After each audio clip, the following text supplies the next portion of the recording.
আচ্ছা মাসিমা, তোমার নাম কি? জ্যোৎস্না বর্মন। আচ্ছা, তোমার বাড়ি এখানকার জায়গা? আচ্ছা, এটা কি দিনহাটা পড়ছে? হ্যাঁ, দিনহাটা মহকুমা। ধন্যবাদ। আচ্ছা, তো আপনার কি কি সমস্যা? এই আমার এই কোমরে ব্যথা, হুম। চলাফেরা করা অসুবিধা হয়, বসার অসুবিধা। এটাই কতদিন থেকে সমস্যাটা আপনার? সমস্যাটা আমার হলো প্রায় এদিকে 2 বছর হলো। ওষুধ খাওয়ার পরে কমছে। হুম। শিলিগুড়িতে দেখাচ্ছি, আচ্ছা ওখানে দেখার পরে একটু কমছে। আচ্ছা, কমার পরে আবার 6 মাস পরে আবার শুরু হয়েছে। আবার এদিকে শুরু। আর কি মানে বছর দেড়েক থেকে এরকম। এখন ও। থেকে 2-1.5 বছর হয়নি। তো মানে অ্যালোপ্যাথিক ট্রিটমেন্ট কি বাদ দিয়ে দিছেন? হ্যাঁ, অ্যালোপ্যাথিক ট্রিটমেন্ট বাদ দিয়েছি। মানে ওষুধ খাওয়ার পরে মানে ওই যে 6 মাসে একটু ভালো ছিলাম, আচ্ছা, তারপরে আবার শুরু।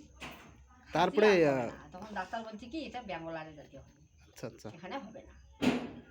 তো তারপরে আপনার হাতে ওটা কি? এই যে benefit, benefit plus. Benefit plus. আচ্ছা, এটার সন্ধান কে দিল আপনাকে? ভজনা রায়। বাজনা রায়। আচ্ছা, তো কতদিন থেকে খাইতেছেন? প্রায় 2 মাস হলো। 2 মাস হলো। ক্লিয়ার এখনো হয়নি। আচ্ছা, এটা সেকেন্ড ডোজ। হ্যাঁ, সেকেন্ড ডোজ। আচ্ছা, 2 মাস যে খালেন, খাওয়ার পরে কতটুকু রেজাল্ট পাইলেন? একটু আরাম পাচ্ছি আর কি। একটু আরাম পাইছেন। আচ্ছা, আমি কি হাঁটতে পারতাম না, মানে আগে কি হাঁটা খুব অসুবিধা হতো? অসুবিধা হতো। হ্যাঁ, মানে এখন একটু হাঁটা একটু হাঁটা সুবিধা হয়। আচ্ছা, চলে। আচ্ছা আচ্ছা, তো এই সেকেন্ড ডোজটা পুরো কমপ্লিট করেন। মানে আমাদের যে এই যে মেডিসিনটা যে আছে, মানে ফুড সাপ্লিমেন্টটা, তো এটার নিয়মটা হচ্ছে 3 থেকে 6 মাস।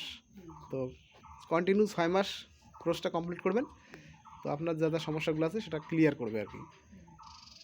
তো একটু বলুন যে জয় বেনিফিট। জয় বেনিফিট। Thank you.